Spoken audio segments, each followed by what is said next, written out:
Cabinet నిర్వహణపై సందిగ్ధత నెలకొంది. ఈరోజు భారీ ఎజెండాతో తెలంగాణ కేబినెట్ భేటీ కావడానికి ప్లాన్ చేశారు.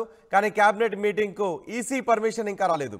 ఎన్నికల నిబంధనలు అమలులో ఉన్నందున అనుమతి రావడం కష్టమే అని అధికారులు అంటున్నారు. ఇప్పటికే కేబినెట్ భేటీ కోసం ఈసీ అనుమతి కోరింది తెలంగాణ ప్రభుత్వం. అధికారికంగా ఎలాంటి నిర్ణయం తీసుకోవాలన్నా ఇప్పుడు ఈసీ అనుమతి తప్పనిసరిగా తీసుకోవాలి. ఇంకా ఎన్నికల కోడ్ అమలులో ఉంది కాబట్టి ఈసీ అనుమతి రాకపోతే అనధికారికంగా కేబినెట్ భేటీ నిర్వహించాలి అని ఆలోచన చేస్తున్నట్టుగా తెలుస్తోంది. కేబినెట్ భేటీలో కీలక నిర్ణయాలు తీసుకుంటారని ముందు సమాచారం. అయితే స్కెడ్యూల్ ప్రకారం సాయంత్రం 4 గంటలకు కేబినెట్ భేటీ కావాలి. అయితే ఈసీ అనుమతి ఇస్తుందా లేదా అనే ఉత్కంఠ కొనసాగుతోంది. ఈసీ అనుమతి ఇవ్వకపోతే అనధికారికంగా మంత్రిమండలి సమావేశమయ్యే అవకాశం కనిపిస్తోంది. మా ప్రతినిధి మధుతో మాట్లాడదాం. మధు, ఈసీ అనుమతి ఇచ్చే అవకాశం ఉందా తెలంగాణ కేబినెట్ భేటీకి? ఒకవేళ ఈసీ అనుమతి ఇవ్వకపోతే ఏం చేయబోతోంది మంత్రిమండలి? ఎగ్జాక్ట్లీ జూన్ 4 వరకు ఎన్నికలు కూడా అమల్లో ఉంది కాబట్టి ఎలాంటి కొత్త నిర్ణయం రాష్ట్ర ప్రభుత్వం తీసుకోవడానికి అవకాశం లేదు. అంటే కొత్త స్కీమ్ కానీ కొత్త ఇంప్లిమెంట్ చేయడానికి కానీ కొత్త నిర్ణయాత్మకమైనటువంటి ప్రభుత్వం తీసుకునేటువంటి నిర్ణయాలు ఏవి కూడా కేబినెట్ ఆమోదించి తీసుకోవడానికి అవకాశం లేకుండా ఉన్నటువంటి సిచ్యువేషన్. ఇప్పటికే రాష్ట్ర ప్రభుత్వ తరఫు నుంచి ఈసీకి కేబినెట్ భేటీ నిర్వహించుకోవడానికి అనుమతి ఇవ్వాల్సిందిగా లేఖ వెళ్ళినట్టుగా సమాచారం అందుతా ఉంది. కానీ ఈసీ ఇప్పటికీ దీనిపైన స్పందించినట్టుగా తెలుస్తా ఉంది. పూర్తి స్థాయిలో మరి ఈసీ పర్మిషన్ ఇచ్చేటువంటి అవకాశం లేదు. ఎందుకంటే మిగతా రాష్ట్రాల్లో కూడా ఎన్నికలు ఉన్నాయి. ఇక్కడ కాంగ్రెస్ ప్రభుత్వం ఉంది. ఇక్కడ తీసుకునే నిర్ణయాలు కూడా అక్కడ చర్చకొచ్చే అవకాశం ఉంటుంది. కాంగ్రెస్ ప్రభుత్వం, కాంగ్రెస్ పార్టీ దేశవ్యాప్తంగా జాతీయ పార్టీగా ఉంది కాబట్టి ఇలాంటి అవకాశం ఉండకపోవచ్చు. సో కానీ ఈసీ అనుమతి లేకుంటే కేబినెట్ జరిగేటువంటి అవకాశం ఉందా లేదా అనేటువంటి దానిపైనే ప్రస్తుతం ఉత్కంఠ కొనసాగుతుంది. యాజ్ పర్ షెడ్యూల్ అయితే ఈ రోజు సాయంత్రం 4 గంటలకు రాష్ట్ర కేబినెట్ భేటీ కానుంది.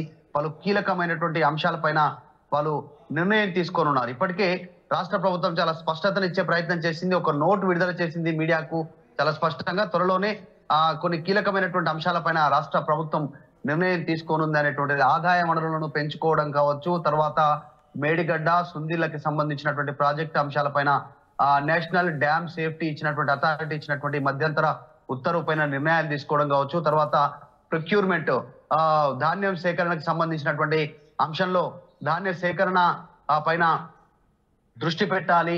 దాన్ని పూర్తి స్థాయిలో తడిసిన ధాన్యాన్ని కూడా సేకరించాలి ప్రభుత్వం, తరుగు లేకుండా 100% అలా. ఒకవేళ కనుక అలా కాకుండా మిల్లర్లు కనుక వేరేలాగా ప్రయత్నిస్తే వారిపైన చర్యలు తీసుకోవాలనేటువంటిది రాష్ట్ర ప్రభుత్వం నిర్ణయం తీసుకుంది. స్కూల్స్ కాలేజీల పైన నిర్ణయం తీసుకోవడానికి సిద్ధమైంది. ఇట్లా అన్ని అంశాలపైన దృష్టి పెట్టారు. అన్నిటికంటే ముఖ్యంగా ఈ రోజు రాష్ట్ర ప్రభుత్వం, రాష్ట్ర కేబినెట్ తీసుకోవాలనుకుంటున్న నిర్ణయం 35,000 కోట్ల రైతు రుణమాఫీకి సంబంధించినటువంటి అంశంపైనే ప్రధానంగా చర్చ జరిగే అవకాశం ఉంది. యాక్చువల్ గా మొత్తం కేబినెట్ లో ఇదే ప్రాధాన్యతతో కూడినటువంటి అంశం.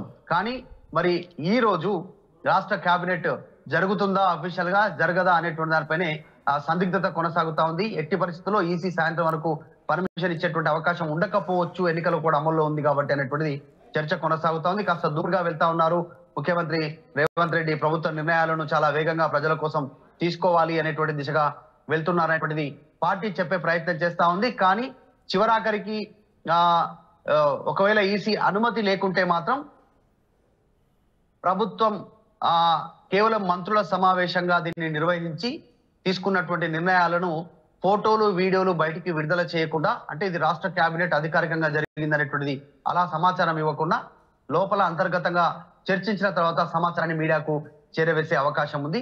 దీంట్లో ఇందాక మాట్లాడుకున్నటువంటి అన్ని అంశాలను వారు రాష్ట్ర ఆదాయ మార్గాలను పెంచుకోవడము, భూముల అమ్మకానికి సంబంధించి ఎల్ఆర్ఎస్, తర్వాత బీఆర్ఎస్ సంబంధించి స్టాంప్ డ్యూటీ కావచ్చు, 35,000 కోట్ల రైతు రుణమాఫీకి సంబంధించిన నిధుల సేకరణ కావచ్చు, ప్రత్యేక కార్పొరేషన్ కావచ్చు, బ్యాంకు అధికారులతో మాట్లాడడానికి త్వరితగతిన ఏ రకంగా పూర్తి చేయాలి అనేటువంటి అంశాలతో పాటు వీటన్నిటిపైన చర్చించే అవకాశం ఉంది.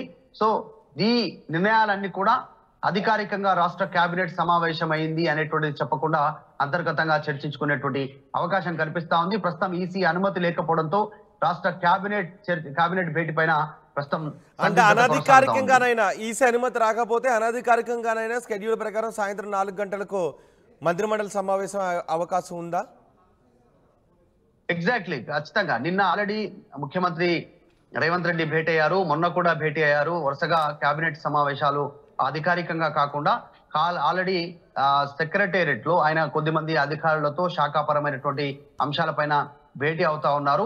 కొత్త స్కీమ్స్, కొత్త ప్రాజెక్టులు మాత్రం తీసుకోవడానికి అవకాశం లేదు. ఎందుకంటే ఇప్పుడు ఎన్నికల కూడా అమల్లో ఉంది కాబట్టి రైతు రుణమాఫీ కోసం 35,000 కోట్ల రుణమాఫీ చేయనుంది ఒకటే దఫాలో అనేటువంటి అంశాన్ని మాత్రం వీరు ఎక్కువగా అధికారికంగా చెప్పడానికి అవకాశం లేదు.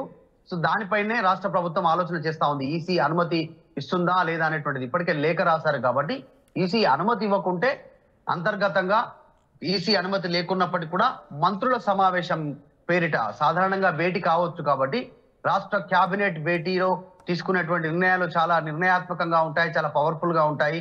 కాబట్టి అలా కాకుండా మంత్రులంతా ఈరోజు సాయంత్రం సెక్రటరియట్ లో భేటీ అయి నిర్ణయాలు తీసుకునే అవకాశం ఉంది. కానీ దాన్ని ఇంప్లిమెంట్ చేయడానికి అవకాశం లేదు ఇమ్మీడియట్. కానీ దానికి పూర్తి సమాయత్తం, దానికి సంబంధించిన మార్గాలను అన్వేషిస్తారు.